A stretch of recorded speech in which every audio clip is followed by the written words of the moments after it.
Mas mabait niyo yung mga lalaking galante kaysa sa mga kuripot. So, mas mabait daw yung lalaki na galante kaysa kuripot. Grabe. Ako kuripot ako. So, ibig sabihin hindi ako mabait? Grabe naman yun. Medyo tama naman. Meron talagang mga lalaki na sobrang lala yung pagiging kuripot na lahat na lang ng bagay pinagkukuriputan. Pero kung iisipin mo yung kataga, yung linya mismo, yung lalaking galante mas mabait kaysa lalaking kuripot, marirealize mo na parte ito ng isang kultura sa Pilipinas sa pwede nating tawaging toxic. Di ba ganito yung kalakaran sa Pilipinas? Kung sino yung nagbibigay, sila yung mabait. Pag hindi ka nagbibigay, hindi ka mabait. Kung sino yung nagbibigay, andong kumpulan yung mga tao. Pag hindi ka nakapagbigay, walang lalapit sa'yo. Same din sa mga kamag-anak, di ba? Kung sino yung laging nag-aabot, kung sino yung laging may paambon, doon sila nakatipon. Kung sino yung medyo hindi nakakapag-abot, hindi nila lalapitan. And much worse, meron ka pa maririnig na kung ano-ano. And ang mas malala pa dyan, naging galante ka ng 10 beses, tumanggi ka ng 1 beses lang, automatic, kuripot ka na. Lahat ng ginawa mo dati, wala na yon. Hindi ka na mabait kasi tumanggi ka na 1 beses. Pero sige, balik tayo sa usapang mas mabait daw yung lalaking galante kaysa lalaking kuripot. Well, nakadepende sa klase ng kakuriputan. Kasi ako kuripot ako eh. In most cases, kuripot ako. Especially doon sa mga bagay na hindi naman talaga kailangan. Especially doon sa mga luho. Especially doon sa mga hindi naman talaga needs. Especially kung puro wants lang naman. Yung mga gusto mo lang pero hindi mo naman talaga kailangan ng sobra. Hindi naman kailangan ng pamilya ko ng sobra. Kuripot ako sa ganun. Pero galanti ako sa pagkain. Pag merong mga sasaling activities yung mga anak ko, galanti ako sa ganun. Pag may something na makukuha yung pamilya ko, galanti ako sa ganun. Pero kuripot talaga ako. Well, sa totoo, sa sobrang kakuriputan ko, afford kong bilhan ng asawa ko ng iPhone, pero ang kinuha ko lang, second hand na iPhone 11. Kasi kuripot ako eh. Oo, sabihin na natin, afford ko kumuha ng brand new. Pero paano yung kinabukasan? Kaya kong bilhin yung brand yung iPhone ngayon. Pero paano yung kinabukasan? Paano yung mga susunod na araw? Saan kami kukuha ng pera? Paano kung bigla kami magka-emergency? Alam nyo guys, wala namang masama sa pagiging galante. Wala namang masama sa pagiging giver. Kung mapera ka. Kung mayaman ka. Pero kasi dapat nasa lugar din naman yun, di ba? Kahit sobrang yaman mo, sobrang stable mo ngayon, kung puro ka bigay, eventually, mauubusan ka. Ngayon, ang binabanggit doon sa first video is, kung may kipagrelasyon ka daw sa lalaki, 'di ba? Piliin mo yung lalaking galante kaysa kuripot kasi mas mabait daw yung lalaking galante.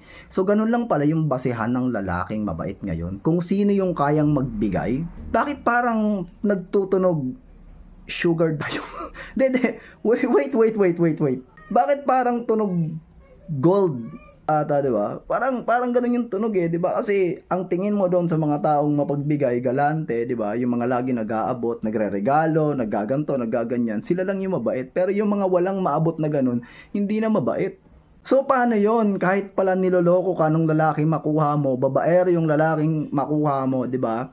Pinapabayaan ka lang, hindi ka kinakausap, di nag-update, hindi pinaparamdam sa iyo na mahal ka niya, hindi naglalambing. Basta pala nagbibigay ng pera sa iyo, kaya nagbibigay ng mga gamit kung ano-ano galante sa iyo, automatic mabait na pala yon. Parang ang unfair naman sa amin mga walang pera yon. Grabe naman 'yan. So ang bottom line dito, kung sino yung may pera, siya yung mabait. Hindi ibig sabihin pala pag kuripot hindi na mabait.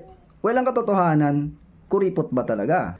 Baka naman alam niya lang kung paano gumastos ng pera. Baka naman kabisado niya kasi kung paano siya maglalabas, depende sa kung ano yung meron siya. O baka naman nag-iipon, may pinaghahandaan na mas importante, di ba? Ito reminder ko lang sa mga babae ha.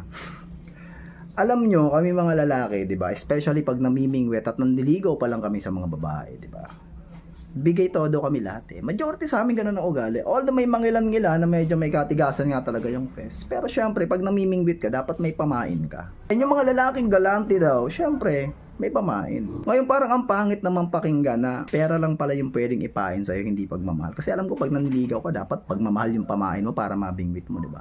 Pero, pera-pera lang pala. Well, sad reality. Gano'n naman talaga minsan, di ba? Pero ganito na lang. Sige, ganito na lang. Maraming sugar daddy. Mga galante yung mga yun. So, ibig sabihin mabait sila. Oo nga, no? Mabait sila, di ba? Namimigay sila ng iPhone, binibigyan nila ng ng kotse, binibigyan nila ng mga mamahaling gamit, yung mga babae nila. Gagi, goals talaga. Wala talaga yung laban sa mga papa de asukal, no? Ang yan. Habang tumatagal pala, iba na talaga panahon ngayon. Hindi mo na pala kailangan maging maalaga, malambing, di ba? Hindi mo na kailangan na magbigay ng oras. Basta galante ka lang pala, mabait ka na automatic. Pero syempre, kaakibat ng mga pagbabagong yon, di ba, sa tingin sa mga lalaki ngayong panahon, well, may pagbabago na naman sa mga kababaihan. Actually, majority ng kababaihan ngayon na mahahanap mo, wala na rin naman pakialam sa binibigay ng mga lalaki. Bakit? Kasi majority ng mga babae ngayon, independent na. Kaya nga silang pakialam kung bibigyan mo sila ng ganito, ganyan. Kasi majority sana kumikita na. So kung ikaw, ang tingin mo sa lalaking mabait is yung galante, ibig sabihin lang nun, hindi mo kaya sigurong kumita ng sarili mong pera. Kasi ngayon, di ba, ang pinakamahirap na phase sa isang relasyon ngayon is, hindi mo na, majority ng mga babae, hindi mo na kayang silawin ng pera. Bakit? Kasi majority sa kanila, kaya nilang kitain yung pera na kinikita mo rin.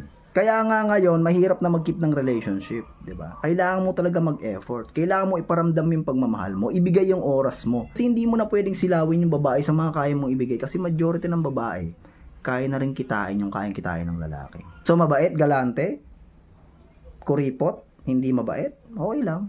Well, kuripot ako eh. So, sige na, hindi ako mabait. Okay lang. Hindi na nga gwapo, di pa mabait.